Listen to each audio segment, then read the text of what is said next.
Welcome everybody. Today is day 4 of Business of Flight Week, and we are excited to welcome our guests for the day, and it's the National Aviation Finance Association. I am going to hand off to Mr. Lucino, Chairman Emeritus of JSSI, and let him run the show. Thank you, Lou, and thank you everybody for being here. Thank you, Dean Gibson. Well, welcome. As Dean Gibson said, my name is Lucino, and I'm with JSSI in Chicago, and I'm a kind of semi-retired. I'm a winter resident of Ponce Inlet, so I spend my winters in Volusia County. And welcome. So let me tell you a little bit about who we are and why we're here before I turn it over to Jim in this panel. So NAFA, as we call ourselves, which is the National Aircraft Finance Association. We've actually been around for over 50 years, and we were formed to really promote excellence and best practices in financing and leasing general aviation aircraft and business aircraft, so corporate jets. And real clear, we are not in the airline business, and this college has a great relationship with ISTAT. I think Dean Gibson and Dr. Gusfa just were at the ISTAT event in San Francisco. So we sort of pick up, if you will, where they leave off. And we meet annually. This year we're going to be in Tucson. We meet every April for the better part of a week. And we have we've got about 50 members that are our lender members. So these are members that actually advance dollars for a transaction. And then we've got over 100 products and services members. These are members and we've got 3 products and services members with us. And these are members that support a transaction, appraising it, documenting it, helping it get funded, company that has market research. So there's a lot to go into an aircraft finance and leasing transaction. And before I became CEO of JSSI, I spent 30 plus years doing it and had a lot of fun doing it. And how I got connected with Embry-Riddle, for a long time, Embry-Riddle was my account. I wrote the leases on all the 172s. Back then, we had Piper Seminoles and the flight simulator. So great career field. And we decided that we were looking for a business school with an aviation focus. And so we did some homework, and the David B. O'Malley College of Business here at Embry-Riddle was the obvious choice. So we've committed a long-term financial commitment to this institution, and we really look forward to working with Dean Gibson and her team. And we think we want to just sort of show you a whole different career path that you might not be aware of. So thank you all for being here. And we, like any trade association, we have a lot of standing committees. We didn't have an education committee, and we said, okay, we better get an education committee. And I'm happy to say all the members of our education committee are here today to help launch this initiative. And I'm going to introduce the president of Airfleet Capital, Mr. Jim Blessing, came all the way from Scottsdale. And Jim is the chairman of our education committee. So Jim, I'm going to turn it over to you. Thanks, Lou. So when we set up the education committee, we kind of step it back a little bit. We talked about what can NAFA do to help develop the workforce and get people interested in aircraft finance. And years ago, we would have an annual scholarship or a handful of scholarships. And we thought to be more impactful, it'd be great to partner with a professional institution and help develop curriculum, help develop tools to get people interested and excited about aircraft finance, not just aircraft finance, but in our world, the segment that we all operate in is business aircraft finance. So it's a lot different than commercial aircraft finance. It's got a lot of uniqueness, and we're going to talk about that today. So as a part of that, we put together the education committee represented here. I'm going to briefly introduce each of them, and then we're going to do a bit of a deeper dive on what they each do, and a little bit about how they got to where they are today. And then more specifically, what's the role that they play within the industry. So to my right, we've got Rolly Vincent with Roland Vincent Associates and with JetNet. They aggregate data. Some of you may be familiar with it, may already use it. I believe JetNet's already employed here within Embry-Riddle, and they tell us what's happening in the world. So he's going to provide us with a big picture of what is business aviation and where does aircraft finance fit within that. Next to him is Amanda Applegate. She's a partner and founder of SOAR Aviation Law. She's going to talk about the transaction of aircraft financing. She's been involved with more transactions than anybody here, or actually probably all of us combined. And then next to her is Rami Sidham with PNC Bank, one of the largest banks in the country. They have an impeccable credentials in our industry, very well regarded, and run a fantastic organization. And then on the screen, you can kind of see him up there. Rick Bergmeyer, he's with Pegasus Aircraft Appraisals. He's our asset expert. He's going to talk about the assets, what's involved with aircraft appraisals, and a little bit more of a dive into what makes up business aviation assets. So with that, I'll introduce Rolly again, and Rolly's going to take over with a little bit more of an update on kind of business aviation and aircraft finance specific. Well, thank you. Appreciate being here, and it's great to be in the room with the future leaders of business aviation. So thank you for your time. Great to meet you. Look forward to today. We are really marketed industry intelligence experts. I guess over the years, that's where we've become specialized. We went really deep in that field, and we're kind of data geeks. So if anybody who loves data, that's kind of what we do. When we analyze the data, we don't just collect it, we analyze it. We draw insights from it. We draw market, industry, and competitive intelligence from it. So the manufacturers come to us and some of their primary customers and suppliers to understand where this market is going. That's really kind of a fun thing that we do. Really enjoy it. Want me to go a little bit deeper? Yeah. Our industry is around 40,000 aircraft are in service right now. That's business jets or turboprops.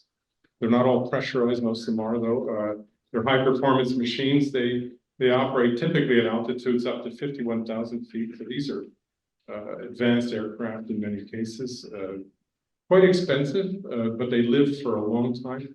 At year 42 from delivery, factory delivery, 50% of that fleet is still flying. Okay, so the opportunities to finance airplanes are not just at the beginning. These aircraft turn over to new customers all the time.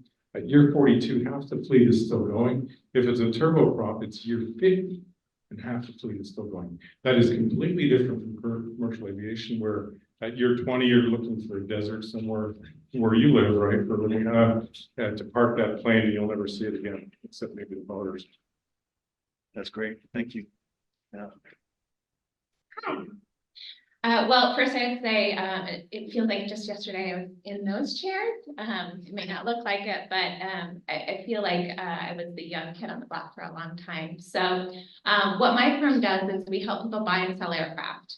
And a lot of times when I tell people that, they say, what do you need a lawyer for that? I don't understand what you do exactly. But my job really is kind of like the quarterback of the team. So when someone decides they want to buy an aircraft, they need a whole team of people to help them. They need the lender, right? They need somebody to help find the right plane for them. So they'll hire an aircraft broker. They need somebody to hold the documents and file them with the FAA. There's actually a window in Oklahoma City where you go and drop your documents in when you want to buy or sell an aircraft. So we need somebody to do that in Oklahoma City. Usually that's our escrow agent. And then we also need to make sure we've got technical representatives on that team as well. So usually when you buy or sell an aircraft, there's going to be a pre-purchase inspection that takes place. And the report that comes out of there to me is foreign. I have no idea what any of those discrepancies are and who needs to fix them. So we need somebody with technical expertise. So usually we have a team of about 10 people that we put together on every aircraft transaction. And we work through the process from the time we start an aircraft transaction. A client of mine says, I want to buy a plane. So closing, usually that's a 60-day cycle. So it takes a while to find the right plane. We usually scope all over the world. So during COVID, there was a shortage of pre-owned aircraft. We couldn't find enough planes. So we were doing sourcing in Singapore, Thailand, Turkey, all sorts of countries we hadn't been in before. And as a result, we got to know a whole lot of law that we didn't know before. Managing an aircraft transaction is different. Every single transaction is different. So even though I've been doing this for 25 years, again, I started when I was like 1, so I'm still like just in a chair over there. Every deal is different, and it's really exciting. And what I would say too is it's not just the people involved, but if you think about it, the aircraft broker has to have a marketing department. They have to have an accounting department. They have to have an HR. And so all of these industry experts have teams of people behind them that are needed in business aviation. And I want to say there's not enough people who do what I do. So I'm constantly, I have children in college now. I'm like, who wants to join the practice, right? And so I'm constantly out trying to market what we do because there's a huge need. And I was at the NBAA regional in Miami, and I was sitting with a group of students, and the woman next to me, she was working,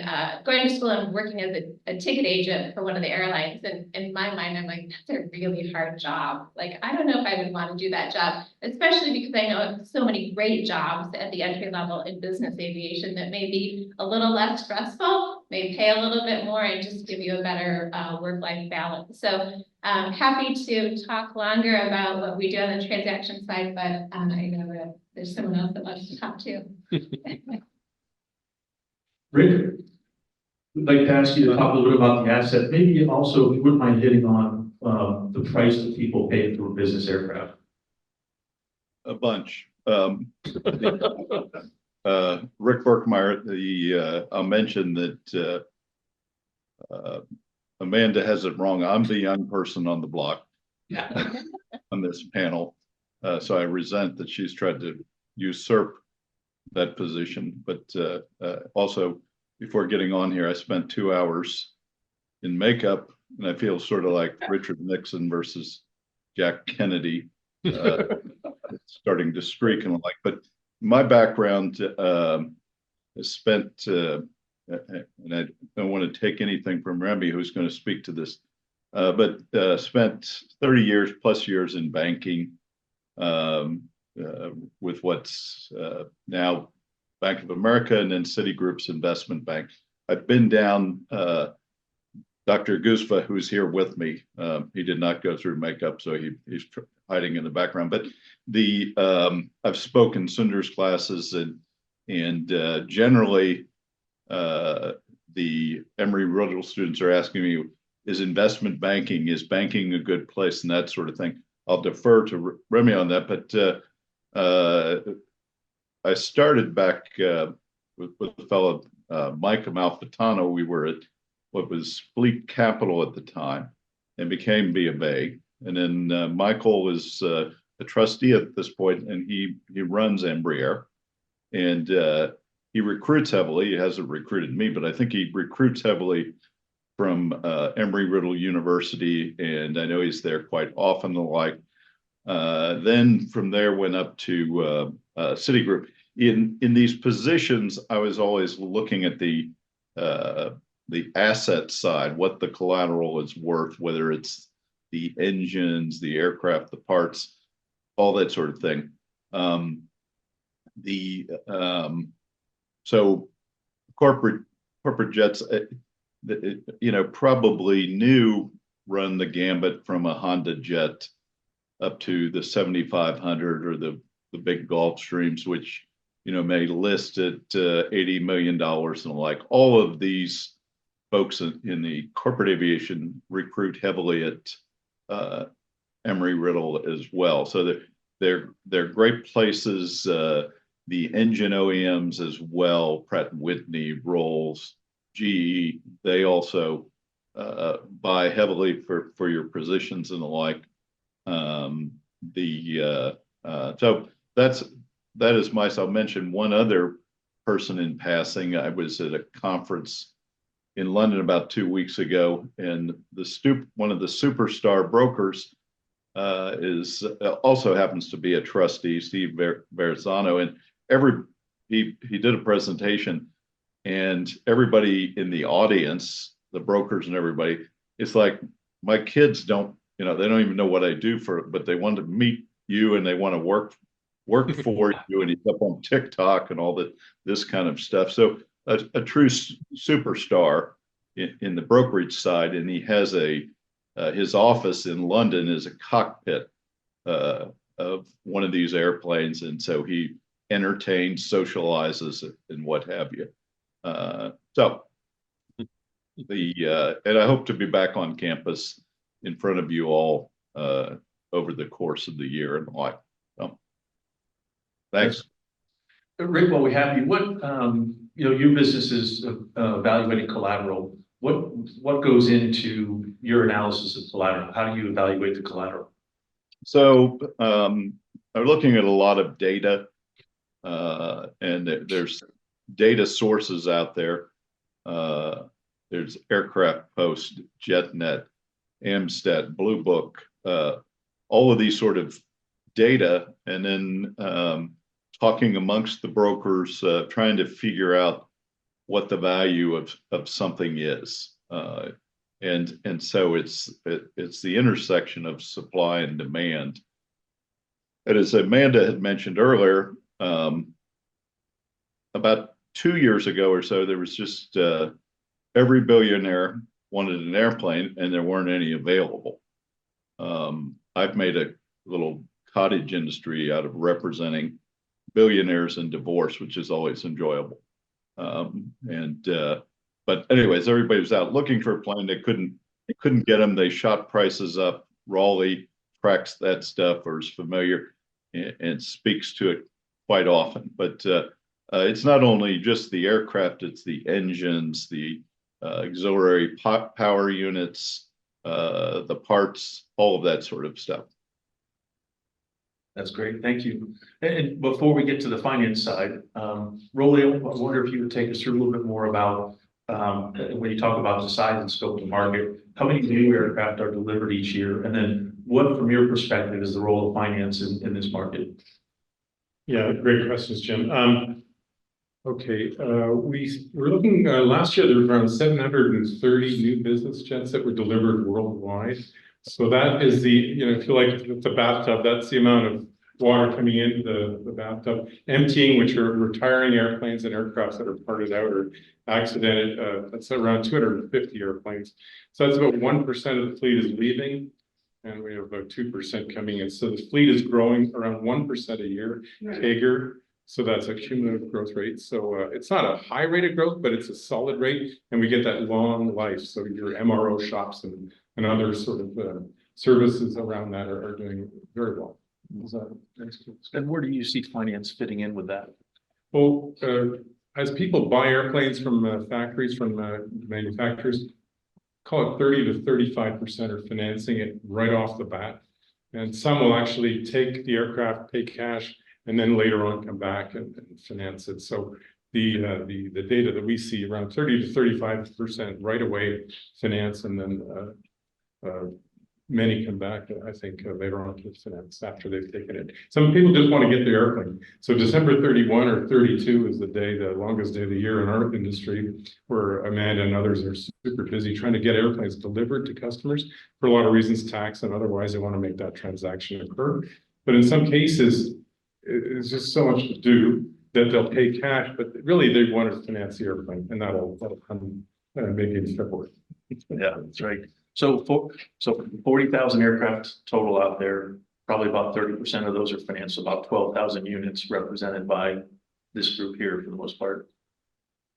Yeah, that's correct. Most of the financing goes on with younger aircraft. Banks and others are concerned about the collateral and the asset value. I think Richard will talk about that, but most of the financing occurs at in the younger aircraft, maybe less than 15 years old. And after they get a little older, the values are more affordable, so they can be cash deals. Great. All right, I'm going to keep putting you on the spot. One more question. How would you evaluate the health of our market today relative to historical and relative to the last few years? It is a hot market from a demand point of view. We have not seen this level of demand, maybe ever. Back in 2021, actually peaked in 2022 into the middle of the year. We do a lot of analytics around this. The market has softened since then, but what we're seeing is the backlog. So let's say you ordered an airplane, you're waiting probably 2 years even today to get an airplane. And if you're a high net worth individual or somebody running a company, you know, you're not used to not getting what you want. Right, so you press a button and you want something to happen in your factory, your facility, and that's not happening, right? So I want that plane. Well, you don't have it, so there has to be a lot of interim solutions, and our industry's gotten very creative around interim solutions. We'll get you something on the way to that airplane you really want. Great, thank you, thank you. Okay, now to the finance side. So Rami, I wonder if you'll take a few minutes to talk about where PMC's place is in the market, and a little bit about what's involved with someone who's looking to buy and finance an aircraft. Sure. I don't typically need a mic, but I guess I'll use them. So PNC is about 585 billion in terms of overall size. The aviation finance specific group is about 4 billion. That encompasses approximately 650 aircraft, 575 to 600 customers. And so for the last 13, 14 years, we've been number one in terms of transactions. So we see a lot of activity similar to Amanda on an annual basis. What do? We look at any aircraft probably at the 2 million mark, all the way up to 75 million. So we're talking turboprops up to a Global 7500 or a G650, et cetera. And we focus on customers that are both independently wealthy and corporations. So it could be a fully underwritten deal, which basically means we're looking at all the financials and we're saying, hey, your credit profile is really good or not so good. So this is the structure that we're willing to lend against. And we use some of the principles Rick and Woolley has talked about, which is the valuation of the flight. So we tend to do that in a lot of cases. They're mostly cash flow analysis. But we do have a unique product, which is an asset-based product. This is meant for those that don't sit on a lot of liquidity. So if you're not sitting on boatloads of cash, and we already know from Woolley, that's a number one competitor, right? These folks typically can't afford and will pay in cash. For those that cannot, this product allows you to borrow against the asset. So it's non-recourse, which means we're not going to come back and sue you directly. We're just going to take the asset back. Okay, no financial disclosure means we don't need to see your financials. We may say, hey, how much do you have in the bank account? So we know you can afford the plane and put in the gas and the hangar and the like. So what we bring to the table to the aviation industry is a broad suite of solutions. So if you have a whole boatload of money and you just need to lend at a low rate, we've got a solution for you there. If you don't have a lot of cash, you need to borrow maybe a higher premium against the asset, we can solve that. Our primary purpose is a risk mitigation, right? So even though we're trying to generate revenue through interest income, and we do that through loans and leases, our role is to protect both the client and us during this phase of using the aircraft for whatever mission. If we do that really well, we make money and the customer stays out of trouble and there's less issues. Now, we know that's utopia. And that typically doesn't occur.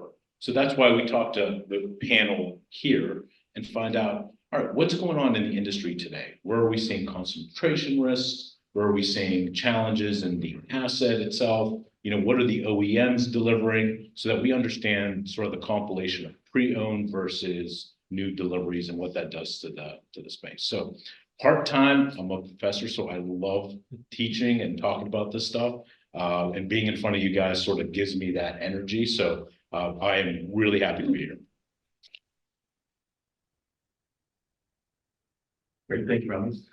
So my firm, Airfleet Capital, we're more on the entry-level side of aircraft ownership. So we focus more on individuals and small businesses that are buying aircraft. A large portion of the people that we finance do have a business use for the aircraft, but we finance everything from Cessnas and Pipers up through the light business jets, and that's where Rami and his group take over. So it's a good track for people to follow through. But our customers are very unique. We attend 40 or 50 events a year. We're boots on the ground at Oshkosh and Sun and Fun and some of those events, and it's really fun to be able to get in front of your customers and see how they operate their aircraft. You know, our world is unique. A lot of times if you're dealing with a doctor or physician or somebody who's buying a small aircraft, they'll stop what they're doing just to talk airplanes. And it's fantastic. You get to meet some amazing people. And I'm sure it's the same with Romney, but some of these credit packages you look at and say, well, how'd they make money doing that? And then you kind of figure out, well, I guess I missed the boat on it, but it's pretty intriguing to see how people make their fortunes and do what they do in life. It's different every day. Every customer that you deal with and talk to is an entirely different client from the day before. So it's pretty fascinating. And, you know, our world, some of the big players on the OEM side, you heard Rick talk about Embry-Riddle. We've got, you know, Piper, Cessna, Cirrus is real active in our market. They make piston aircraft up through the light jet now. There's Pilatus and TBM, they make turboprops. A lot of those aircraft are privately operated, privately flown. Once you get up to Pilatus, then you start to see some commercial operators, but a lot of those aircraft and what we support are privately flown. And again, every transaction is unique. It's just so much fun. I've been doing this for 25 years now, and every day it's an inspiring day. You know, you just really enjoy getting up and going out and talking to people. And like, you know, so we had a real famous surgeon, a sports surgeon who, well, I don't know if people here know, but she was in the Olympics years ago. Anyway, we were talking about buying a new Mooney. This is also years ago. Mooney doesn't build airplanes anymore. But we got in the conversation with them and then took a break and then had to call back to, you know, vet some questions. And when we called back, the assistant said, no, sorry, he's in procedure right now. Who is this, by the way? We said, well, this is such and such. And, you know, oh, hold on. Okay, we'll grab him. Like, no, finish the procedure. We don't want you to stop the procedure. You know, we can talk after. But no, sure enough, he came out, picked up the phone. So when you're in the dentist chair and your dentist has to leave for 20 minutes, then you know what he's talking about. So pretty unique. But anyway, so that's the side that Rami and I balance on that. I guess, you know, from here, I'd be interested to hear from each of you on how your career got to where you are today. Like, what led you to doing what you're doing today? Where did you start, and what skill sets were important to get you to where you are today? Start with Raleigh. Well, it started with my father. My father was an A&P mechanic at an airline, and he would take me to the airport as a kid. And I remember being under this airplane, and it was dripping oil on me. I was 9 years old. I said, what? And he said, that's a transatlantic airplane. It was actually a Soviet airplane. And I said, that doesn't sound right. You know, and it just got my interest. And I've stayed connected to aviation ever since that time. I went to McGill University in Montreal, Canada. It's my home. And studied urban and economic geography, which was my passion. Really interested in human behavior and how we do things. Transportation became a natural outreach from that. So transport research was kind of my focus in my master's thesis. And then I thought I was going to go and work in the airline world, but that didn't work out. I went and at night finished my MBA in international business and marketing, and used my passport a lot, loved to travel, and started really in the regulatory side. I worked in the UN for 8 years. They have an aviation arm, if you're not familiar. It sets standards for aviation practices across the world, ICAO. And I was right across the street from my university, so it's kind of cool. And that was really cool. So I did that, and then joined market research department for Bombardier, which is a regional aircraft manufacturer. They were just launching CRJ at the time, which is a 50 to 90 seat jet. And everyone said it had no market. I didn't believe that. We actually did the research to determine that there was a market, because we knew that the US and Canada, the two largest trading partners in the world, they didn't even have an open skies border between the two. And we knew that was coming. And in fact, our research, we brought it to the US and the Canadian governments and the regional and the provincial and state governments, and they were like fascinated. The borders opened and demand just skyrocketed. We had 1,500 sales in a few years. That was really cool. That's great. Amanda? So I have a really unique entry into private aviation. I was a very poor law student who just graduated and moved to the state of Ohio and had no connections at all. I had no one in my Rolodex to call to get a job. So I thought, well, I'm gonna wait until I pass the bar and then maybe someone will wanna hire me. And in the meantime, I needed to feed myself. So I decided to take all these random temp jobs. So I got placed as the temporary executive assistant to the newly hired CFO at NetJets. And then 5 years later, I was the first woman vice president under the age of 30 at NetJets. And so I spent 12 years in health counsel there at NetJets. And then when the founder left, I also decided the culture of the company was no longer a good fit for me. So I stayed on about a year and a half, and then I went and joined a law firm out in LA, although I decided I didn't want to live in LA. So I worked remotely for 10 years from my home in Ohio. So I was a champion of work at home before COVID. And then about 2 years later, I started my own firm, and I've had my own firm. We're a virtual law firm, which is kind of unique. We have 6 employees in 6 different states. And what I would say is the one thing that I've learned is if someone asks me, you know, what's the key to finding the right job for you? And I don't think it's the particular job that you find, but it's the home in which you find at work. And so if you can find a company in which you feel at home, it doesn't matter what job you take at first. And as I can say, I was just an intern, right? But I found my home at NetJets, and they allowed me to flourish and grow that role. I started in a department of 4, ended up leading a department of 40 by the time that I left. And it was a pretty remarkable time to be there. But those opportunities are out there for you. But it's all about just going in and being the hardest worker. You know, if I could say one word about finding the right job and career, it's just the grit, right? I go in on the weekends and do what needs to be done to get it done, but love what you do. Like, it wasn't a job to me. I just loved being the best at my job in the world. She is really good at her job. So I've been in financial services for over 25 years, a lot of different jobs. I decided to get into banking primarily because I really didn't know what I wanted to do. But I figured, okay, there's 60,000 employees. They touch real estate, they touch investment banking, private banking. So, you know, yes, the money lending is the name of the game, but there's a whole lot of products and services that sort of tie into it, a lot of different industries. I'm in my dream job now, but along the way, it didn't quite go that way. I started in operations, I was in accounting, you know, I did, you know, treasury management, which basically is like checking accounts on steroids for large companies, private banking, the wealth management side, trust side. So I sort of did a lot of different things with sort of a primary game plan of, I wanted to learn underwriting. I wanted to know accounting. I wanted to know how to do sales. I wanted to understand the product.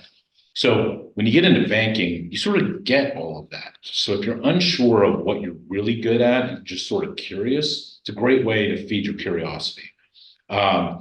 This job I got because I was the COO of Equipment Finance, which is this conglomerate of 16 billion. And the opportunity opened up and said, hey, what do you think about, you know, financing business jets? Sounds pretty awesome, actually. And what I didn't know is that when I would start to meet people in the panel here and folks like Lou, how endearing they are and how collaborative. So it's almost like if you ever took an entrepreneurship class, it's not really competitive. Though Jim and I are on the financing side, like, we don't just disagree or sort of get combative. We actually work well together and we play off of each other. We don't cheat, right? But we get along well. So you see that sort of collaboration in the space. It's a very endearing quality about the space. Rick? Yeah, I'll just mention, I'm a little upset with the crowd here because we use this term high net worth individuals. And there are a whole bunch of corporate jets you can buy for 75, 150, and maybe Raleigh can speak to this. You can park them in the front yard. They have bathrooms, kitchens. You can sleep on them. You can't fly them because the engines are run out or whatever. But anyways, you can have one and your neighbors will remark. Yesterday, I was at Leonardo, which is also a big hiring group. They make some helicopters in Philadelphia and over in Italy. And I showed a picture of one of these, and one of Lucino's guys, I said, "What do you think this is worth?" And it was a corporate jet. It didn't have any engines. It had a rat and mold problem. And I showed it, and one of JSSI's guys, they said, that thing's worthless or scrap metal. It actually sold for about 700,000 at auction, and it's down in Miami, and it's Elvis's Jetstar. And so it's purple, and there's pictures of it. Lou may want to remark that one of his guys was way off base in it. But anyway, so my background is I was in Chicago in business school, and I was teaching at in an MBA program, teaching finance, managing a kind of leasing has some tax consequences, which we'll discuss here in a moment. But so I was there, then recruited to what's now B of A, then over to Citigroup, which their investment bank, and these are PNC. These are sort of what's referred to as money center banks. So I've enjoyed the stretch with the banks and the like, and then went out and started an appraisal company, and end up speaking at about 10 or 15 events a year. And as I said yesterday, Leonardo asked me to come in and present on how do you appraise things and the like. So I challenged the audience coming up with values. Then back to you. That's great. Thank you. Well, we'll stick with you, Rick. When you look back at your career, what would you say are some of the best words that you've been given for guidance, and maybe what's the opposite of that? What's some of the worst advice you've ever been given? I just work with a great group of people, some of who are here, but NAFA, out of all of the various groups, just tremendous individuals, and the space has tremendous opportunities.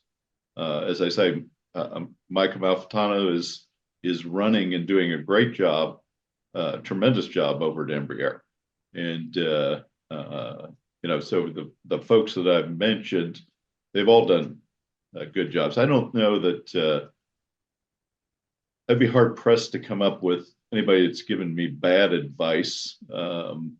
Maybe they tried to talk me into buying one of those $75,000 corporate jets and putting it in the front yard, which I didn't take them up on that. But yeah, it's just tremendous people all along the way. I will, as one example is, I don't know, it's like 15 years ago, this skinny kid comes up and wants to interview me or whatever, and I'm like, okay. And it was over in London, and so he's interviewed, works for some newspaper or something or other, and he's asking me some questions, and then he sort of vacated that and started what's called Corporate Jet Investor, and he holds conferences all over the world, and they're sold out, and he's made, even through COVID, so he's made a nice little living going from being a reporter to running these conferences that sell out all over the world. And it's not just that, he does yachts and he does helicopters, all this sort of stuff. So run across some great individuals. That's great. Thanks, Rick. How about you, Rami? What would you say is some of the best advice, and what's some of the worst advice you've ever gotten? Sure. So this is sort of taken out of context. If someone says to you, work really hard and things will just sort of happen for you, I think that's not going to work, right? Because if you work really hard, guess what? You're getting people's attention, but only if they're aware of you. Don't you have to network? Don't you have to go and introduce yourself? Don't you have to take risks doing other types of work? How do you get your sort of profile, who you are, your identity out there? So you can say work hard and go make things happen, but it's not really great advice because there's got to be more context. The best advice I ever received was when I was thinking about what my next job should be. I solicited a lot of guidance, and having a mentor is probably the best thing that you guys can do early on in your career. But by doing that, someone said to me, well, Rami, what do you want to do after this job? What do you mean? I want to make more money now. I want the next promotion. I want to move here. I want to be manager. No. What do you want to do 2 jobs from now? It got me to thinking, and it sort of requires you to set a path for yourself of success, right? Because you're not thinking about the immediate change, the immediate increase in salary, but rather what's your long-term goal? If you keep doing that, right, you're on a path of success. Then you start thinking a little bit more strategically, like, okay, what am I really good at? What do I stink at? And how do I get better at the things I'm not so good at? Do I need to do more finance stuff? Do I need to do more accounting? Do I need to sell more? Do I need to be more personable? Like, what job can I take that'll make me a better manager 2 jobs from now? So if you think about it that way, it doesn't seem so arduous in terms of making an immediate decision and maybe a career pitfall. I think the best advice I ever received was from someone who told me how small the industry is. And when I was young, I had a tendency to just say what I thought. Maybe I still do that now. But sometimes when you're writing an email, the words can't express how you're really feeling. So if you write it, you get in the moment and you write kind of a terse email and you send it to yourself and you forget maybe that person's going to be your boss or potential boss in a few years, they will remember that email. So the best advice I've ever received is before you send that terse email, sleep on it. Just take a moment and say, do I really want to send that? And how is that going to be impactful for the rest of my life? I think the worst advice I got, I actually had 2 bosses who had different philosophies. When I started growing my department and hiring people, I had one person who told me, find the superstar and hire them. Hire the person who can be you in 5 years. And then I had another person who told me, don't ever hire the person who can be you because then you'll be out of a job. So I thought that was the worst advice. I had a tendency to hire the superstars, and I'm pretty proud that a lot of the lawyers that I hired in my days at NetJets are now running legal departments around the industry, around the world, actually. I think the best advice I ever got was finish it. I was struggling to get through my master's degree. I had this big thesis I had taken on, and the topic was moving around a little bit. My wife looked at me, she just finish it. I was doing this at night. We just had our first child, and I needed to get through that phase of my life. And all of you are going through that right now. You have a really wonderful opportunity here at Embry-Riddle to finish it, get this degree done. Because you know what? We are waiting for you. There are opportunities waiting for you. If you take an extra year, take a skip year, whatever you want to call it, yeah, that's one way to go. But you know what? You're going to miss a year of experience. And I really think you finish it, just finish it. And you'll never forget that. The worst advice I ever got, back to my dad, I love my dad, he's not with us anymore.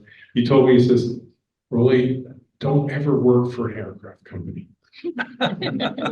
Whoa. I was 8 years old, 9 years old. I said, what? Why would you say that? He says they hire and they fire, and it's a very cyclical industry, at least that is. So yeah, think about that. But for me, it was the best decision I ever did. 16 years afterwards. It's great. I think for me, one of the, I've got some, I'll echo what Amanda said too. If you have an angry email, send it to somebody else that's not supposed to be the recipient. And also, I just add to that, to have somebody else look at it before you send it. I can't tell you how many times I've emailed my colleagues rather than email a customer, just because that's the safe thing to do, and we want to stay in business, and that's I would echo that 100%. I would say on the best advice, don't judge a book by its cover. In our industry, so many of our customers, you would not know that they have the wealth and the worth that they have. You just can't tell by looking at somebody. I worked at Oshkosh a few years ago. I was at Oshkosh, And we had a gentleman pull up in a scooter to our booth, and we were handing out some freebies, and we just assumed that he wanted the freebies. And he said, "What are your interest rates?" And I won't say anything now because Rami's there, but we shared with him. He's like, "Oh, okay. So we just, here's the free stuff," and kind of thinking he would move on. He's like, "Yeah, no, I am a bank." And, "Oh, really?" And got to talking to him, and he's been involved with helping people rise politically to the highest powers. And you just wouldn't know that from looking at him. We had another instance where a customer walked into our office, which is where we don't have a lot of walk-in traffic. Customer walked into the office, and he was wearing a white t-shirt and had some stains on it. And he wanted to talk about aircraft financing. We thought, okay, where's this gonna go? And it turned out he was a .com billionaire and ended up buying a whole ton of airplanes. You just wouldn't know that from looking at somebody. So when you're out there in your career, you have to be humble. You have to approach what you do with humility, and really you just can't judge anybody that you're talking to. Even though we're kind of in the business of having to judge on the credit side, when you're talking to somebody, you really can't judge. I'd say the worst advice that I ever got was, if it ain't broke, don't fix it. And I think that that's the opposite of what we teach here, that you're taught, and what everybody here really is meant to be about. If you go into an environment where somebody tells you if it ain't broke, don't fix it, then that's probably not the right environment for you. You want to contribute. You want to be able to build something. You want to be able to be a part of making something better than when you got there. Everybody should want to go into their job wanting to help make it better than when you started. Everything you should do in life should be about making it better than when you started. So I would say that's probably some of the worst advice that I ever got.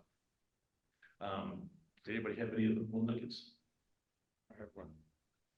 I had the opportunity I was working for Bombardier at the time, and we were at the Paris Air Show, which is this biennial event. Have you ever heard of that? Paris Air Show. This year's Farnborough, next year's Paris. I mean, my job that day was to man the aircraft. We had a regional aircraft there, and this gentleman wanted to come through the barrier, and there was a lot of public sort of around. There's hundreds of people. This older fellow, really quite old, but he wanted to come and see the airplane. He was an American, and I thought, okay, well, I went and liked him. I said, okay, come on board, we'll show you the airplane. And he walks in, and he didn't have much to say. He just was really happy to be there. And on the way out of the airplane, I said, well, thank you. I hope that was good for you. He says, that was great. And up the stairs is the chairman of SkyWest Airlines, which is our largest customer, or about to be. And the guy coming up the stairs, the chairman of the company, says, hey, Dad, what do you think of the airplane? They just signed for 100 airplanes. And had I disrespected that gentleman? He was a gentleman, by the way, but I mean, you never know who you're talking to. Yeah, so true. Anything else? Yeah, I'd probably just say one quick thing. Particularly in this room, if you look around, you just assume 10% of you are going to be millionaires, maybe 5% a billionaire. Like, would you treat the person sitting next to you a little bit different? Would you not sit next to your buddies or your friends and socialize with them and maybe make an effort to meet other people? Oh, he already knows who the billionaire is. I don't know which one it is. But my point there is, not only is it that, but you have people in the room that are in, positions of power and influence. Like, go and introduce yourself. Make an effort, because right now, like, you guys are common-minded individuals. You're aspiring to do great things, and take this opportunity to network. I don't think there's enough of that happens, and be intentional about it. I think if you have these opportunities, the fact that you're sitting here tells me a lot about your personalities. Like, take it a step further and really make a difference. Your job is maybe in this room. That's great. Thank you.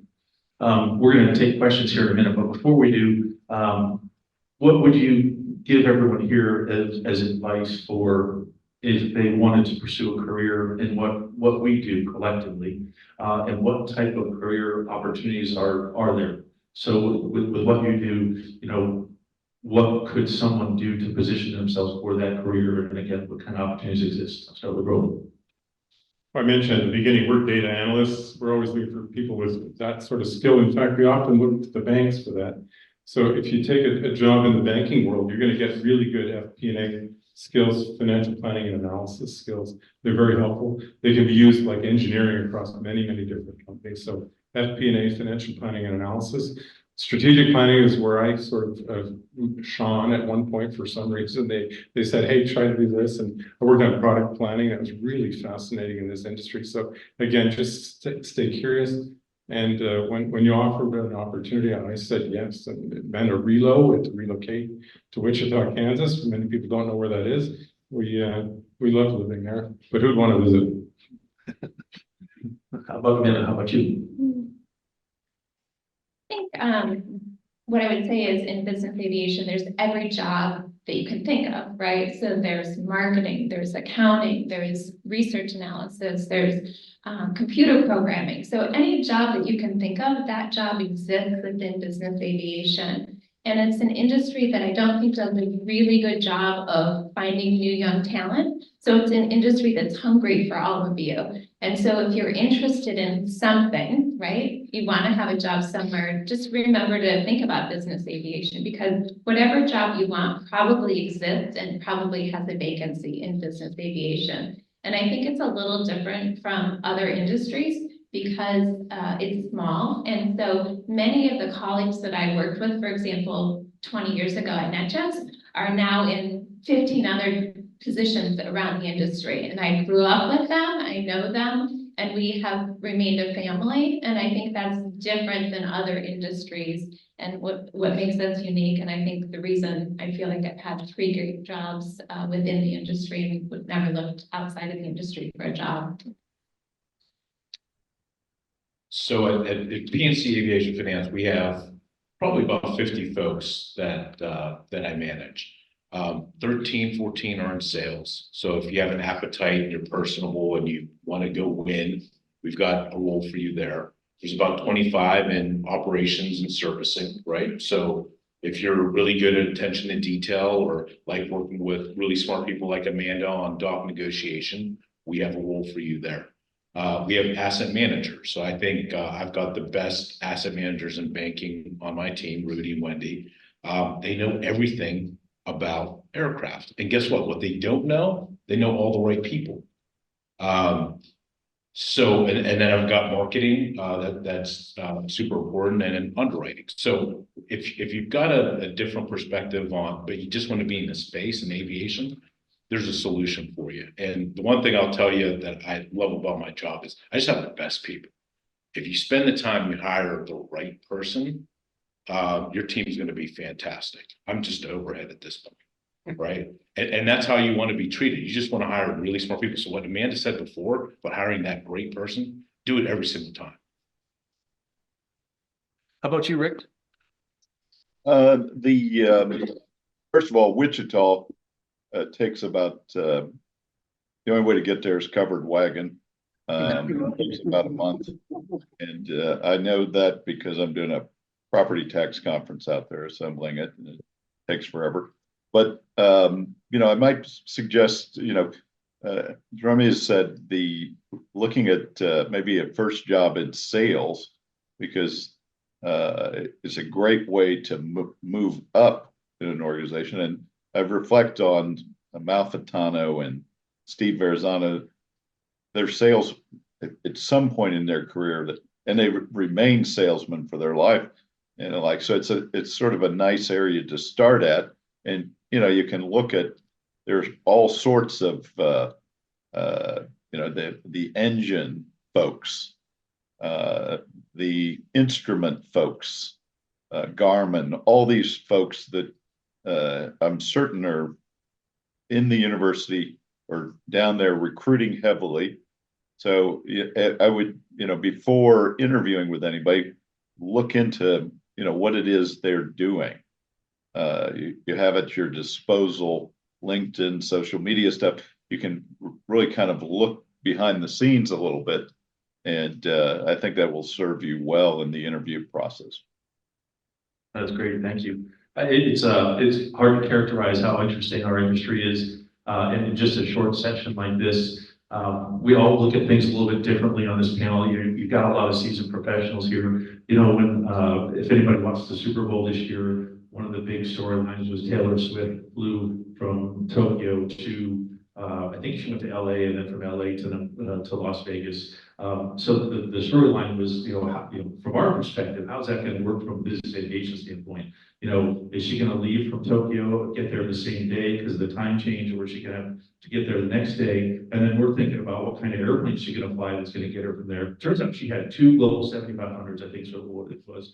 Two Global 7500s, which are, how much are those, Rick? 75 million? They're a bunch, so, probably 70 to 80, and then maybe you can get a discount and what have you. So it's one of the bigger, that and the Gulfstreams are the bigger. Well, they all put out some big planes. They all make great planes, every one of them. So they cost a bunch. That's right, yeah. So, a lot of people, their excitement was who's playing in the Super Bowl and is she gonna be there? And then I want to see, shots of her in the crowd. Ours was, how is she getting there? What airplane is she taking? And what are the logistics involved? And it's just absolutely fascinating. And these are actual, well, not right, she's not a customer. I don't know if I say if she is or not, but she's not. I could say that. I think, and you can't either, so we'll just stop there.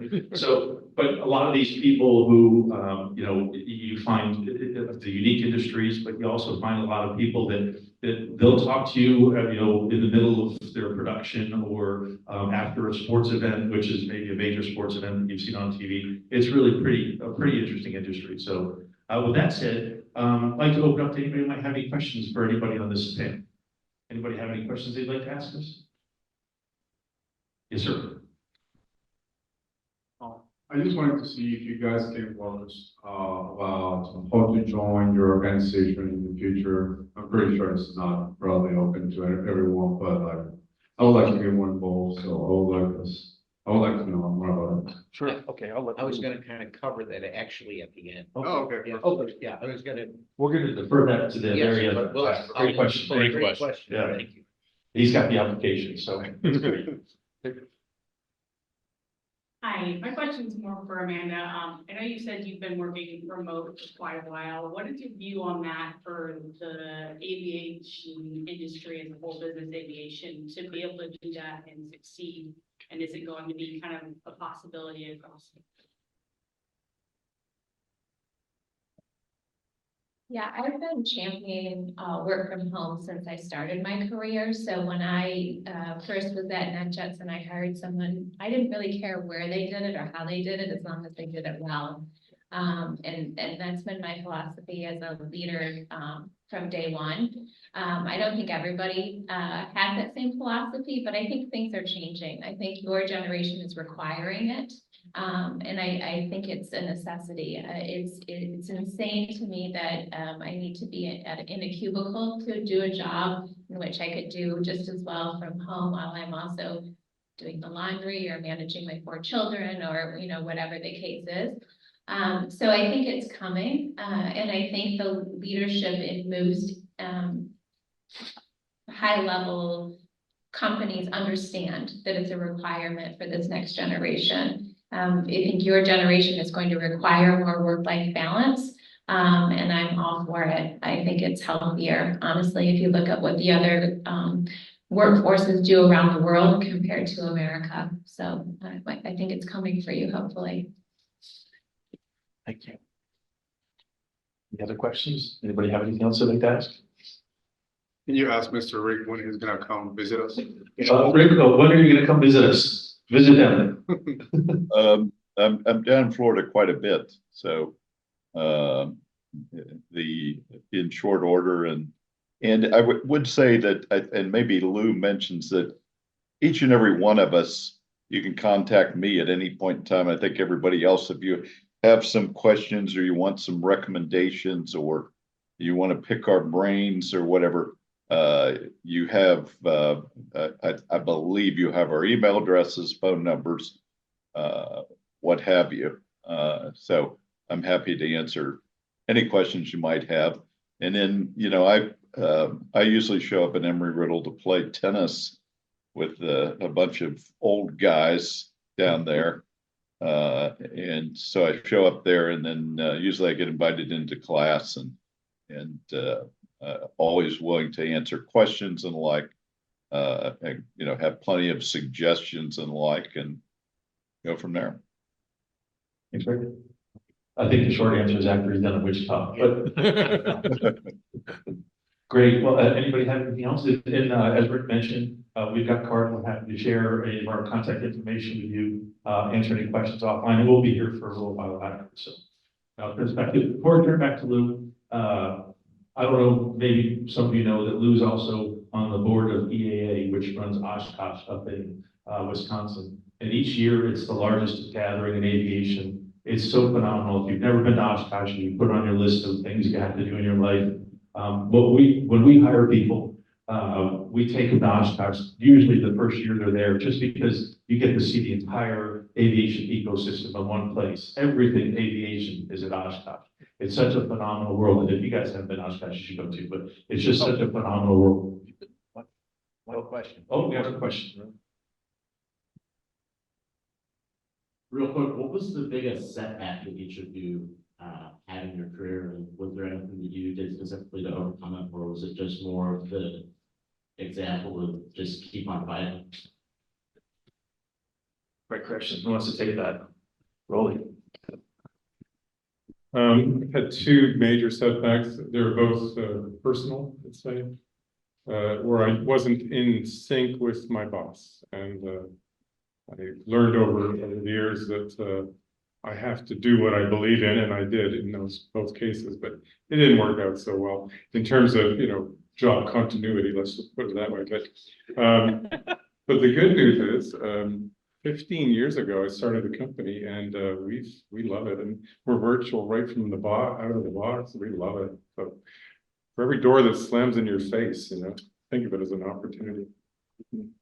I think the biggest setback I had was when I was at NetJets, the founder left. And so really while I was there for the first 12 years, it was really like a family. He said, you are my children, I'll treat you that way. And we had incredible benefits. We had incredible work-life balance. And then he left and it became more corporate. And so I stayed on a year and a half and sort of thought about if I wanted to do that or not. I had risen to the top. I had that American dream of getting to the top of the corporate ladder and had this epiphany moment where I was at a required 7 a.m. meeting on a Sunday. Looked around the room. I was the only woman with children, only woman who wasn't married to somebody that stayed at home to take care of everything. I said, wow, I got here, but what the heck am I doing here? So I left, and that was a big part of me was my employment at NetJets. That was part of my existence was being a NetJets employee. And so even though it was my choice to leave, it still was the pivot that I didn't realize that was going to happen. But I would say that even though that wasn't in my plan, that pivot turned out to be much better. My next job was better, and now I have the best job in the world because I'm my own boss now, right? So even if you have this sort of 5 or 10 year plan, it's okay to pivot from that because something may happen. Your person who you were 10 years ago may not be the person you are today, and what was right for you 10 years ago may not be what's right for you now. So that was my own experience. That's really good. So I'd probably say that over 25 years, you fail a lot. Sometimes it's your fault, sometimes it's not. Sometimes you have an awful manager.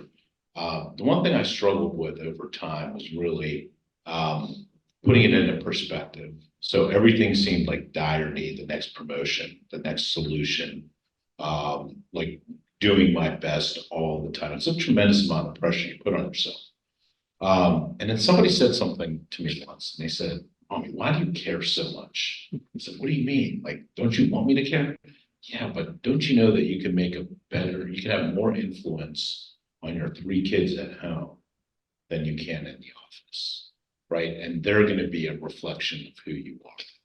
And so it kind of puts into perspective, like, you know what? You got to have a balance, right? And things that you fail at are going to hurt you. You're going to be upset over it, and you should find ways to overcome it, right? That sort of just builds the character that you are. But you can't take it to the point where, it's really engulfing who you are, right? And you become a different person, and you fail to realize important people in your life that actually care. And it's usually not the people at work, but sometimes it is, right? And if you have that, then you got a great job, which we sort of do. Yeah. So, Jim, I had a kind of a minor setback but it ties a little bit to Embry-Riddle. And I was speaking down there at some sort of conference. I forget what it was. And after I got done speaking, I was sweating, and I usually never sweat. And so I suggested somebody take me to the emergency room. And they did. The guy was an ex-sheriff or something. He takes me over to the emergency room. And they diagnosed me with food poisoning, and the food was really pretty good. I liked it. And diagnosed it as food poisoning. And then about this ex-sheriff was like a bad virus. He wouldn't leave. I said, I'm fine. And so 8 hours in, he says, you don't look so good.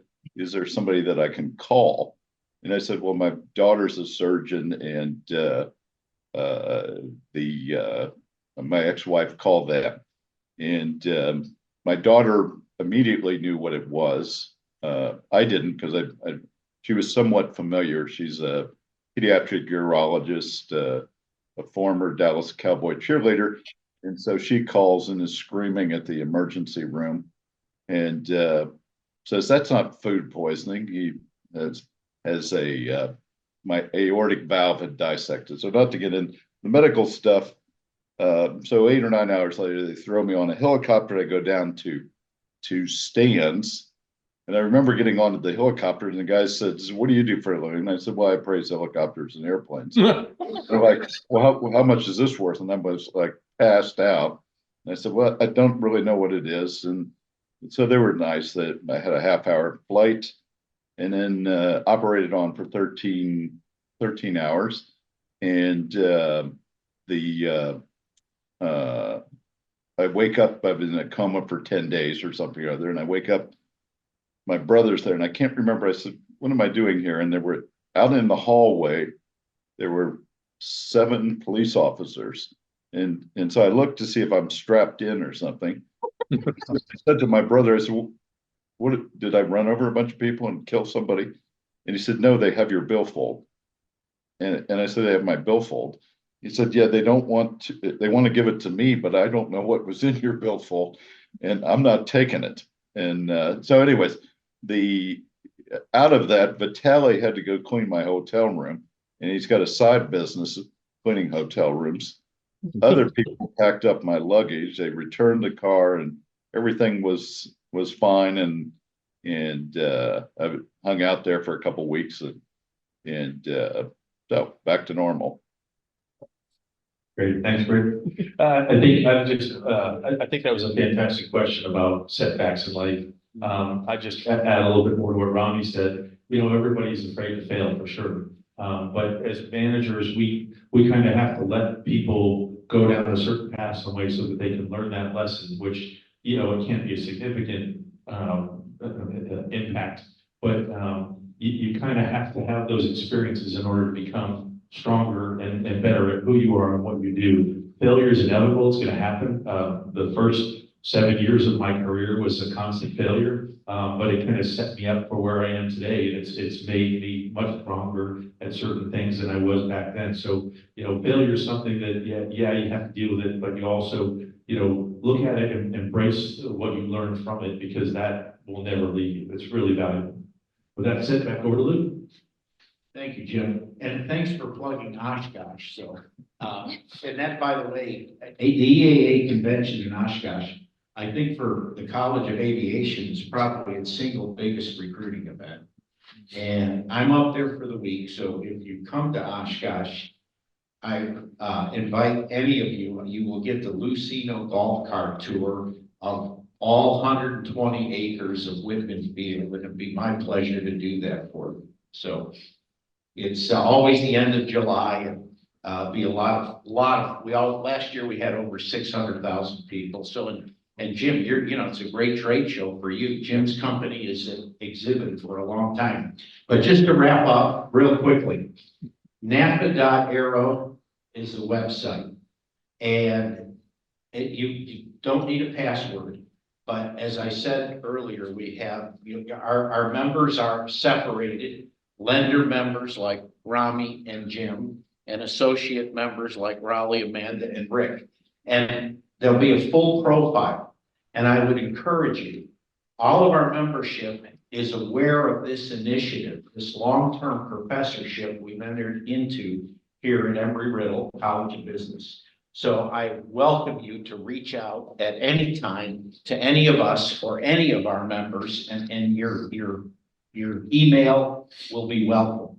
I won't go into any detail, but again, this is a launch of a long-term relationship, and I had the opportunity in Dean Gibson's office to kick around a couple of thoughts and ideas. I won't go into them now. I'll let the dean do that down the road, but I see Dr. Waggis back, and I know he's always looking for speakers in classes. So we're gonna for sure do that in the months to come, as well as some other things. So I want to thank the panel. Great job, everyone. Thank you. And Dean Gibson, anything else you want to cover before we sign? One, let's thank our panel. Yeah.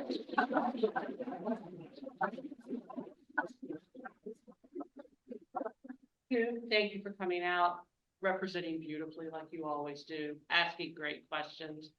Tomorrow's our last day of Business of Flight Week, our last fabulous panel and opportunity to learn. We'll be continuing the conversation with the International Aircraft Dealers Association, also known as IATA, on aircraft transactions. So the conversation will move from NAFA to IATA. There's a whole lot of synergy across the two. So I hope we'll see you there as well. Again, have a great day. I hope you've got great internship and job opportunities earlier today.